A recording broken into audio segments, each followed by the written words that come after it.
دوسرے روز بشیر علی پہلے جاگا۔ شیر خان اور شاہد علی دوپہر تک سوئے رہے۔ بشیر علی نے اس دوران قلعے کی راہداری میں آگ جلا کر ایک کیتلی میں ان کے لیے چائے بھی بنا ڈالی تھی اور تھوڑے سے چاولوں کی کھچڑی بھی تیار کر لی تھی۔ دوپہر کو اٹھ کر شیر خان اور شاہد علی نے کھچڑی کھا کر چائے پی اور قلعے کے جھروکے کے پاس کھڑے ہو کر باتیں کرنے لگے۔ جھروکے میں سے دن کی روشنی اس چھوٹے سے کمرے میں آ رہی تھی۔ جھروکا قلعے کی دوسری منزل والے کمرے میں تھا۔ جھروکے سے باہر درختوں کے اوپر سے دور ڈیم کی دیوار دن کی روشنی میں دکھائی دے رہی تھی۔ شیر خان نے کہا، آج کی رات ہم جتنے بھی سوراخ ڈال سکے ان میں دھماکہ خیز محلول ضرور لگا دینا۔ جتنا کام ہوتا جائے اچھا ہے۔ 2-3 سوراخ اگر رہ بھی جائیں تو کل رات ان میں دھماکہ خیز مواد بھر دیں گے۔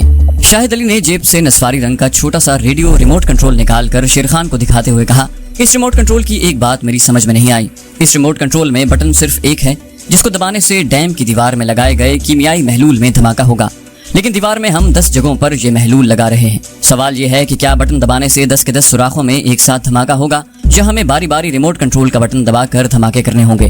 شیر خان بولا، یہ ٹیکنالوجی میری سمجھ سے باہر ہے۔ بہرحال قاسم جان نے یہی کہا تھا کہ جب دیوار میں کیمیائی دھماکہ خیز محلول کی نلکیاں لگا چکو تو قلعے میں واپس آ کر ریموٹ کنٹرول کا رخ ڈیم کی دیوار کی طرف کر کے اس کا بٹن دبا دینا۔ اس نے یہ نہیں کہا کہ بٹن کو بار بار دبانا۔ میں نے اسے اس بارے میں پوچھا بھی نہیں۔ میرا خیال ہے کہ ایک بار بٹن دبانے سے ہمارے لگائے ہوئے 10 کے 10 سوراخوں میں ایک ساتھ دھماکہ ہوگا۔ شاہد علی نے کہا، خدا کرے ایسا ہی ہو۔ سارا دن انہوں نے قلعے کی اس دوسری منزل والے کمرے میں گزار دیا۔ سورج غروب ہو گیا۔ جنگل میں شام کا اندھیرا چھانے لگا۔ بشیر علی کھچڑی گرم کر کے لے آیا۔ انہوں نے سر شام ہی کھانا کھا لیا۔ اس کے بعد چائے تیار کی گئی۔ سارے کا سارا قلعہ ویران پڑا تھا۔ وہاں انہیں کوئی پوچھنے والا نہیں تھا۔ وہ جس کمرے میں چاہے آگ جلا کر کیتلی میں چائے بنا سکتے تھے۔ بشیر علی نے شیر خان سے کہا، آپ لوگ تھوڑی دیر آرام کر لیں، میں رات کے 11 بجے آپ کو جگا دوں گا۔ شیر خان بولا، کمانڈو جب اپنے مشن پر نکلتے ہیں تو سونے اور آرام کرنے کے خیال کو پیچھے ہی چھوڑاتے ہیں۔ اس وقت ہماری ساری توجہ اپنے مشن پر لگی ہوئی ہے۔ شاہد علی کہنے لگا، 11 تو باتیں کرتے کرتے بچ جائیں گے، لاؤ برین گنوں کی ہی صفائی کر لیتے ہیں۔ بشیر علی کونے سے چادر میں لپٹا ہوا اسلحہ اٹھا لایا۔ انہوں نے موم بتی کی روشنی میں برین گنوں کی چیکنگ وغیرہ شروع کر دی۔ اس کے بعد ڈرل مشینوں کی صفائی کرنے لگے۔ اسی طرح رات گزرتی چلی گئی۔ 10:15 بجے رات انہوں نے ٹارگٹ پر جانے کی تیاریاں شروع کر دی۔ 11 بجنے میں 20 منٹ باقی تھے کہ وہ قلعے سے نکل کر ڈیم کی دیوار کی طرف روانہ ہو گئے۔ جنگل کا راستہ ان کا دیکھا بھالا تھا۔ ڈیم کی دیوار تک وادی میں سے جاتا سیدھا راستہ 5 منٹ کا تھا، مگر وہ ایک لمبا چکر کاٹ کر جنگل کے ایک ایسے علاقے سے گزر کر جاتے جس طرف سیکیورٹی والوں کی موجودگی کا امکان نہیں تھا۔ ڈیم کی دیوار کے پاس طے شدہ درختوں کے جھنڈ میں پہنچ کر وہ بیٹھ گئے۔ سب سے پہلے شاہد علی دیوار کے پاس اپنے اسپاٹ پر گیا۔ اس کے بعد کمانڈو شیر خان اٹھا اور دیوار کے ساتھ ساتھ چلنے لگا۔ قلعے سے چلتے وقت ہی شیر خان نے دھماکہ خیز مواد کی 5 نلکیاں مجاہد شاہد علی کو دے دی تھی کہ اگر وہ اپنے حصے کے پورے سوراخ ڈالنے میں کامیاب ہو جائے تو ان میں دھماکہ خیز نلکیاں فٹ کر کے ان کے مخصوص بٹن اندر کو دبا دے۔ یہ بٹن مونگ کی دال کے دانے کے برابر تھے اور ان کا تعلق ریڈیو الیکٹرک لہروں سے تھا اور انہوں نے ریموٹ کنٹرول کی لہروں کو پکڑ کر دھماکہ کرنا تھا۔ 5 دھماکہ خیز سرنج یعنی نلکیاں شیر خان نے اپنے پاس رکھ لی تھی۔ وہ آج یہ طے کر کے نکلے تھے کہ سارا کام ختم کر کے ہی واپس لوٹیں گے، کیونکہ دوسری کے بعد تیسری رات کا خطرہ مول لینا عقل مندی نہیں تھی۔ ڈیم کی دیوار کے ساتھ ساتھ رات کے اندھیرے میں چلتے ہوئے دونوں کمانڈو مجاہد اپنے اپنے ہدف پر پہنچ کر اپنے زینے پر چڑھ گئے اور انہوں نے انتہائی احتیاط کے ساتھ دیوار میں سوراخ ڈالنے کا کام شروع کر دیا۔ چاروں طرف سے چوکنے اور چوکس ہو کر وہ رات کے 3 بجے تک اپنے کام میں لگے رہے۔ شیر خان نے دیوار میں 5 سوراخ ڈال کر اس کے اندر دھماکہ خیز مواد کے سرنج لگا دیے تھے اور ان کے ریموٹ بٹن بھی دبا دیے تھے۔ اس کام سے فارغ ہو کر وہ آہنی زینے سے نیچے اترا اور اندھیرے میں دیوار کے ساتھ لگ کر چلتا واپس درختوں کے جھنڈ میں آ کر بیٹھ گیا۔ 15-20 منٹ کے بعد شاہد علی بھی آ گیا۔ آتے ہی بولا، میں نے 5 سوراخوں میں نلکیاں فٹ کر دی ہیں اور ریموٹ کنٹرول کے بٹن بھی دبا دیے ہیں۔ میں نے بھی یہ سب کچھ کر دیا ہے، اب یہاں سے نکلو۔ دونوں اٹھے اور جنگل کے اندھیرے میں واپس روانہ ہو گئے۔ پچھلی رات کی گہری خاموشی میں جنگل سنسان پڑا تھا۔ دونوں اکٹھے چل رہے تھے۔ 20-25 منٹ کے بعد دونوں کمانڈو دیوگری کے قلعے کی عقبی دیوار کے پاس پہنچ گئے۔ یہاں سے انہوں نے قلعے کی دیوار کے کونے والے برج سے مڑ کر قلعے کے بڑے دروازے کی طرف جانا تھا۔ کمانڈو شیر خان آگے آگے تھا۔ وہ جیسے ہی قلعے کی دیوار کے کونے والے برج سے مڑا، اس نے دیکھا کہ ایک عورت جس نے دلہن کا لباس پہن رکھا ہے قلعے کے دروازے کے باہر کھڑی ہے۔ اس کا رخ شیر خان کی طرف تھا۔ شیر خان وہیں رک گیا اور جلدی سے پیچھے ہو گیا۔ پیچھے شاہد علی تھا۔ اس نے سرگوشی میں پوچھا، کیا ہوا؟ شیر خان نے کہا، عجیب بات ہے، قلعے کے دروازے کے باہر ایک عورت دلہن کا لباس پہنے کھڑی ہے۔ شاہد علی نے کہا، یہ کیسے ہو سکتا ہے؟ شیر خان بولا، لگتا ہے انٹیلیجنس والوں کو شک ہو گیا ہے کہ قلعے میں کچھ تخریبی کام ہو رہا ہے، انہوں نے اس جاسوس عورت کو دلہن کے لباس میں بھیجا ہے۔ شاہد علی بولا، ذرا پیچھے ہٹو، میں دیکھتا ہوں۔ شاہد علی نے آگے بڑھ کر دیوار کے کونے میں سے سر باہر نکال کر دیکھا۔ قلعے کے دروازے کے باہر کوئی عورت نہیں تھی۔ اس نے شیر خان سے دھیمی آواز میں کہا، وہاں تو کوئی بھی نہیں ہے۔ اب شیر خان نے سر آگے کو کر کے دیکھا۔ واقعی قلعے کے دروازے کے باہر کوئی نہیں تھا۔ اس نے شاہد علی سے کہا میں نے اپنی آنکھوں سے ایک عورت کو دلہن کے کپڑوں میں دیکھا ہے، وہ میری طرف دیکھ رہی تھی۔ شاہد علی بولا شیر خان یہ تمہارا وہم ہے، تم نے پہلے بھی کہا تھا کہ قلعے کے بڑے کمرے کے تابوت میں تمہیں ایک عورت کا کٹا ہوا سر نظر آیا تھا۔ جب میں نے تمہارے ساتھ جا کر تابوت کھول کر دیکھا تو تابوت سوائے مردے کی ہڈیوں کے کچھ بھی نہیں تھا۔ چلو اوپر اپنے ٹھکانے پر چلتے ہیں، بشیر علی ہمارا انتظار کر رہا ہوگا۔ کمانڈو شیر خان عجیب ذہنی الجھن کی حالت میں شاہد علی کے ساتھ قلعے کے دروازے کی طرف بڑھا۔ جب وہ قلعے کے دروازے میں داخل ہونے لگا تو اسے ایسی خوشبو محسوس ہوئی جو عام طور پر دلہنوں کے لباس سے آیا کرتی ہے۔ یہ خوشبو اسی جگہ سے آ رہی تھی جہاں شیر خان نے ایک عورت کو دلہن کے لباس میں دیکھا تھا۔ اس نے شاہد علی سے اس خوشبو کا ذکر نہ کیا، اس خیال سے کہ وہ اس کا مذاق بنائے گا کہ تم ایک بہادر کمانڈو ہو کر اس قسم کی توہمات کی باتیں کر رہے ہو۔ شیر خان نے بھی اپنے آپ کو یقین دلا دیا کہ ہو سکتا ہے یہ اس کی نظر کا فریب ہو اور اس نے کسی عورت کو نہ دیکھا ہو۔ وہ ڈیوڑی کی اندھیری سیڑھیاں چڑھ کر قلعے کی دوسری منزل والے چھوٹے سے کمرے میں آ گئے جہاں بشیر علی موم بتی روشن کیے بڑی بےتابی سے ان کا انتظار کر رہا تھا۔ اس کے دیکھتے ہی وہ بولا مشن کیسا رہا؟ شیر خان نے کہا سارا کام بخوبی ہو گیا ہے، اب صرف ریموٹ کنٹرول کا بٹن دبانا باقی ہے۔ بشیر علی نے کہا خدا کا شکر ہے، سورج نکلتے ہی انشاءاللہ یہ کام بھی ہو جائے گا۔ شیر خان نے ریموٹ کنٹرول نکال کر اپنے ہاتھ میں لے لیا اور تینوں کمرے کے جھروکے کے پاس بیٹھ کر سورج نکلنے کا انتظار کرنے لگے۔ جیسے جیسے رات گزرتی رہی اور سورج نکلنے کا وقت قریب آ رہا تھا ان کی بے چینی بڑھتی رہی۔ یہ بڑے صبر آزما لمحات تھے، ان کی ساری جدوجہد اور ساری کامیابی کا دار و مدار ریموٹ کنٹرول کے سرخ بٹن پر تھا جس کے دبانے سے باری باری ڈیم کی دیوار میں لگائے ہوئے دھماکہ خیز کیمیائی مواد نے پھٹنا تھا۔ یہ ریموٹ کنٹرول سورج کی شعاؤں میں زیادہ کارگر ثابت ہوتا تھا اور اس کی کامیابی کے 100% امکانات تھے۔ کم از کم شیر خان کو قاسم جان نے یہی بتایا تھا، لیکن عین وقت پر کچھ بھی ہو سکتا تھا۔ ریموٹ کنٹرول کا بٹن جام ہو سکتا تھا، ڈیم کی دیوار میں لگایا ہوا دھماکہ خیز مواد ریموٹ کی شعاؤں کو بے اثر کر سکتا تھا۔ اسی قسم کے خدشات بار بار شیر خان کے ذہن میں پیدا ہو رہے تھے۔ مجاہد شاہد علی بھی کچھ اسی قسم کے خیالات میں الجھا ہوا تھا۔ ایک بار اس نے کمانڈو شیر خان کے آگے ان خدشات کا اظہار بھی کیا، جس کے جواب میں شیر خان نے کہا ہمیں جو کچھ کرنا تھا وہ کر چکے ہیں، آگے سارا معاملہ اللہ تعالیٰ کے اختیار میں ہے، دعا کرو کہ ہماری محنت رائیگان نہ جائے۔ بشیر علی موم بتی کی روشنی میں دیوار کے ساتھ ٹیک لگائے آنکھیں بند کیے بیٹھا تھا۔ شیر خان اور شاہد علی تھوڑی تھوڑی دیر کے بعد اپنی گھڑیوں پر وقت دیکھ لیتے۔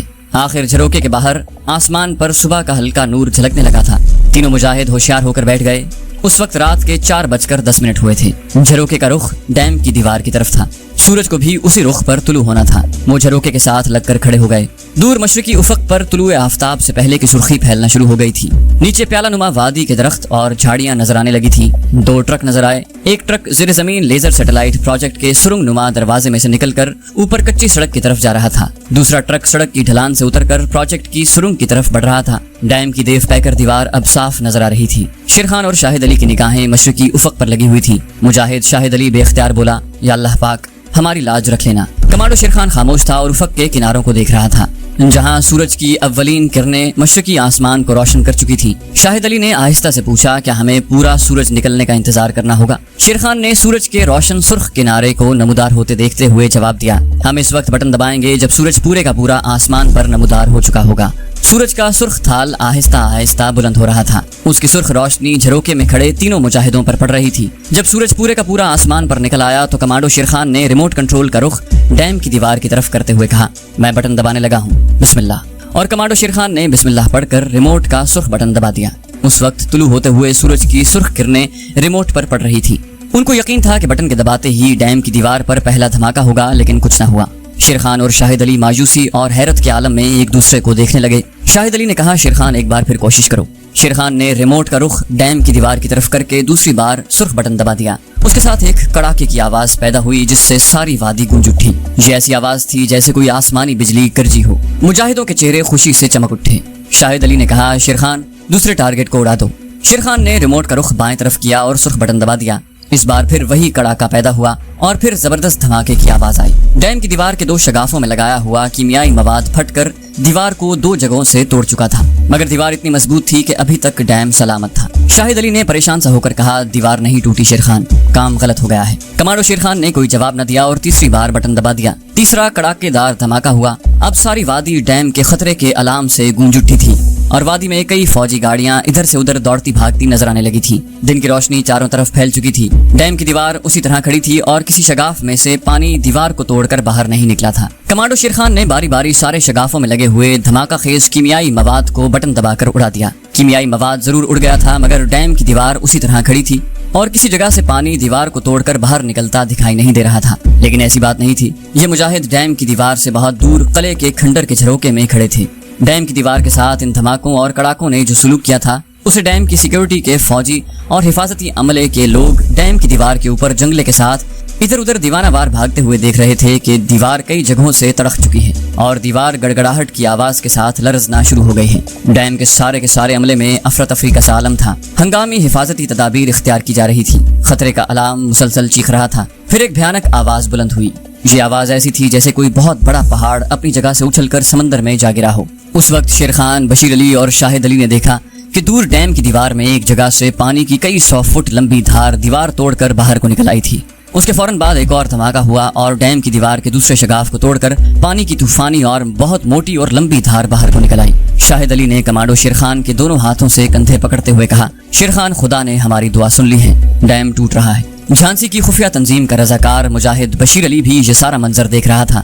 کہنے لگا، ہمیں اب زیادہ دیر یہاں نہیں ٹھہرنا چاہیے، فوج اس سارے علاقے کو گھیرے میں لے لے گی۔ شیر خان نے کہا، جب تک ڈیم ٹوٹ نہیں جاتا اور پانی کا سمندر زیر زمین پروجیکٹ میں داخل نہیں ہو جاتا، ہمیں اس جگہ ٹھہرنا ہوگا۔ اتنا زیادہ انتظار نہ کرنا پڑا۔ ڈیم کی دیوار 10 جگہوں سے ٹوٹ چکی تھی اور ذخیرہ کیے ہوئے کروڑوں ٹن پانی کا دباؤ جب دیوار پر پڑا تو دیوار اس دباؤ کو برداشت نہ کر سکی اور دیکھتے ہی دیکھتے ریت کی دیوار کی طرح بیٹھ گئی اور کروڑوں ٹن پانی طوفانی سمندر کے ریلے کی طرح دیوار کے چٹانی پتھروں کو خس و خاشاک کی طرح اڑاتا ہوا طوفان نوح کی طرح وادی کی طرف بڑھا۔ یہ ایک قیامت خیز طوفانی منظر تھا جس میں پانی کی طوفانی موجوں کا شور، ڈیم کے الارم، فوجی گاڑیوں کی بھاگ دوڑ اور فوجیوں کی چیخو پکار کے شور میں گڈمڈ ہو رہا تھا۔ ڈیم کا پانی طوفان خیز سمندر بن کر وادی میں آ گیا اور شور مچاتا، جھاگ اڑاتا، جھاڑیوں اور درختوں کو اکھاڑتا زیر زمین لیزر سیٹلائٹ پروجیکٹ کی سرنگ کی ڈھلان پر کئی 100 فٹ فی سیکنڈ کی رفتار کے ساتھ چیختا چنگھاڑتا سرنگ میں داخل ہوا اور اس نے سرنگ کو فرش سے لے کر چھت تک اپنی لپیٹ میں لے لیا اور زیر زمین تہہ خانے اور پروجیکٹ کی لیبارٹریاں اور ان کا ساز و سامان وہاں پر کام کرتے عملے کے لوگ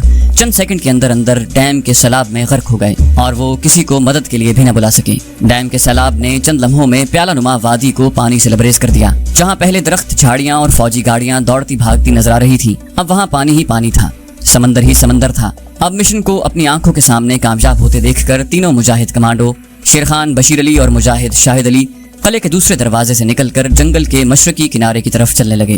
ڈیم کے پانی کا سیلاب اب قلعے کے بڑے دروازے کی طرف بڑھ رہا تھا۔ جنگل سے نکل کر وہ روہت گڑھ کے اسٹیشن کو جانے والی سڑک پر آئے تو وہاں دور انہیں کئی فوجی گاڑیاں کھڑی نظر آئیں۔ بشیر علی نے کہا، ہمیں اس طرف سے نہیں جانا چاہیے، میرے ساتھ آؤ، اور وہ شیر خان اور شاہد علی کو لے کر ایک گھاٹی میں اتر گیا۔ تینوں مجاہد مشرقی ٹیلوں سے ہوتے ہوئے روہت گڑھ کے اسٹیشن پر پہنچ گئے۔ بشیر علی اور شیر خان دیہاتی لباس میں تھے جبکہ مجاہد شاہد علی سپیرے کے بھیس میں تھا۔ اسٹیشن پر بھی عجیب افراتفری مچی ہوئی تھی۔ ڈیم کی تباہی کی خبر یہاں تک پہنچ چکی تھی۔ ریلوے پولیس کے علاوہ ملٹری پولیس کے جوان بھی ادھر ادھر دوڑ بھاگ کر رہے تھے۔ تینوں کمانڈو مجاہد منصوبے کے مطابق ایک دوسرے سے الگ ہو کر پلیٹ فارم پر بیٹھے جھانسی کی طرف جانے والی ٹرین کا انتظار کر رہے تھے۔ ٹکٹ انہوں نے خرید کر رکھ لیے تھے۔ دور بیٹھ کر بھی وہ ایک دوسرے کی خبر گیری کر رہے تھے۔ جگہ جگہ پلیٹ فارم پر مسافر ٹولیوں میں ڈیم کی تباہی کے بارے میں باتیں کر رہے تھے۔ یہ بہت بڑی تباہی تھی، بہت بڑا سانحہ تھا۔ یہ بات شیر خان اور شاہد علی سے پوشیدہ نہیں تھی کہ جھانسی تک اس سارے علاقے میں پولیس اور ملٹری انٹیلیجنس اور فوجی چوکس ہو گئے ہوں گے۔ اگرچہ وہ سپیرے اور دیہاتی لباس میں تھے، اس کے باوجود بے حد محتاط رہ کر جھانسی تک سفر کرنا تھا۔ ٹرین آ کر رکی۔ تینوں کمانڈو مجاہد الگ الگ ڈبوں میں ایک دوسرے کو دیکھتے ہوئے سوار ہو گئے۔ ٹرین چل پڑی۔ جھانسی تک 50 کلومیٹر کا سفر تھا۔ ٹرین جھانسی پہنچی تو کمانڈو شیر خان کو پلیٹ فارم پر کچھ خلاف معمول سا ماحول محسوس ہوا۔ ٹرین کے رکتے ہی وہ ڈبے سے نکل کر ان ڈبوں کی طرف دیکھنے لگا جہاں مجاہد شاہد علی اور بشیر علی سوار ہوئے تھے۔ دوسرے مسافروں کے ساتھ وہ بھی ڈبوں سے باہر آ گئے۔ انہوں نے بھی دور سے کمانڈو شیر خان کو دیکھ لیا تھا اور پہلے کی طرح یہاں بھی الگ الگ ہو کر پلیٹ فارم کے گیٹ کی طرف بڑھے۔ کمانڈو شیر خان کے تجربے نے بتا دیا تھا کہ یہاں معاملہ کچھ گڑبڑ ہے، چنانچہ اس نے پلیٹ فارم کے گیٹ کی طرف جانے کی جلدی نہ کی اور دوسرے مسافروں کے پیچھے رک رک کر چلنے لگا۔ اس نے اپنے ساتھیوں کی طرف دیکھا، وہ بھی کچھ فاصلے پر مسافروں کے ساتھ گیٹ کی طرف بڑھ رہے تھے۔ ان کے آگے بڑھنے سے صاف ظاہر ہو رہا تھا کہ کمانڈو شیر خان کی طرح ان میں سے کسی نے خطرے کی بو محسوس نہیں کی۔ پلیٹ فارم کے گیٹ کے قریب آ کر اچانک کمانڈو شیر خان نے فوج کے 10-12 سپاہیوں کو گیٹ کی دوسری طرف ڈیوڑی میں کھڑے دیکھا۔ 2 فوجی افسر گیٹ سے نکل کر مسافروں کو بڑے غور سے دیکھ رہے تھے۔ جس مسافر پر انہیں ذرا سا بھی شک پڑتا اسے روک کر ڈیوڑی میں فوجی جوانوں کے حوالے کر دیتے۔ فوجی سپاہیوں کے پاس پہلے سے 2 مسافر چپ چاپ